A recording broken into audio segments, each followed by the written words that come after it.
Coffee in the morning, little wine at night. Get a meal in the middle somewhere and I guess I'll be alright. 'Cause I got my pride and I got a smile to greet the day. Got a friend or two to help me through. Hello and welcome back to Around the Clock. I'm your host, Yolanda Greaves. We are here at the Ashland famous, Metro West famous Farmers Market with Julia Chase, the chair of the Ashland Farmers Market Board. Julia, welcome to Around the Clock. Thank you. I'm happy to be here. Yeah. Do you want me to? Sorry. Do you want me to? No, I got it. So, 10th year anniversary, 10th year celebration. How did you get involved with the market? So about 11 years ago, I was reading the Ashland Directions. We used to get a mailed paper every month, and there was a little notice in there asking for if anybody was involved in starting a farmer's market in town. And I had been to the Natick Farmers Market for years. I had a young family and decided to just go and get some information. And when I went to the meeting, there was a few people that you've seen today. We had Steve Mitchell was there, and Rob Muhlenbeek, and Florence Seidel, and some of the founding members, the Marshquists were there, and it was just really like a grassroots, let's get this started. Do you think people will come? How can we compete with existing farmers markets? And then we kind of just took off from there and started soliciting vendors and sponsors, and it formed into this like community-wide, essentially small business incubator every Saturday. So it's been great.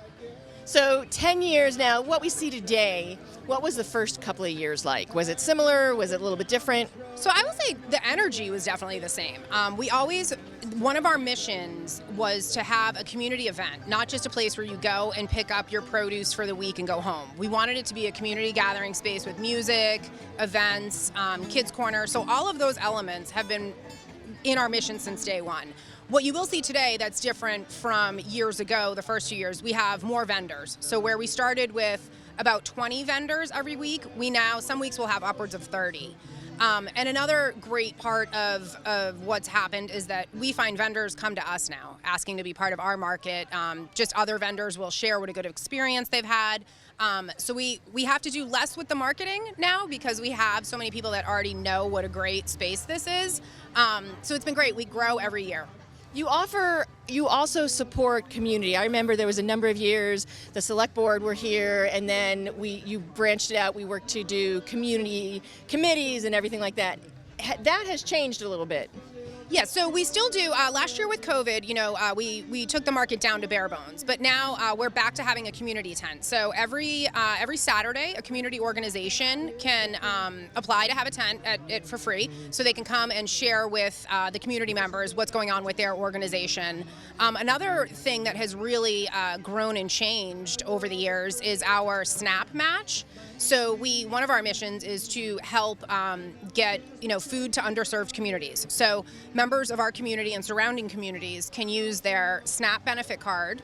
They come to the market and we match up to what used to be $20, now is $25. So we have one of the highest matches in the community, and that really assists people, especially during COVID times and food insecurity times. And how do you match that SNAP? So how does that get done? A portion of our budget goes to that every year. So what vendors pay, what sponsors pay, and then there's also the Metro West Foundation gave us a grant. So we have an amazing grant from them that allows us to match 25.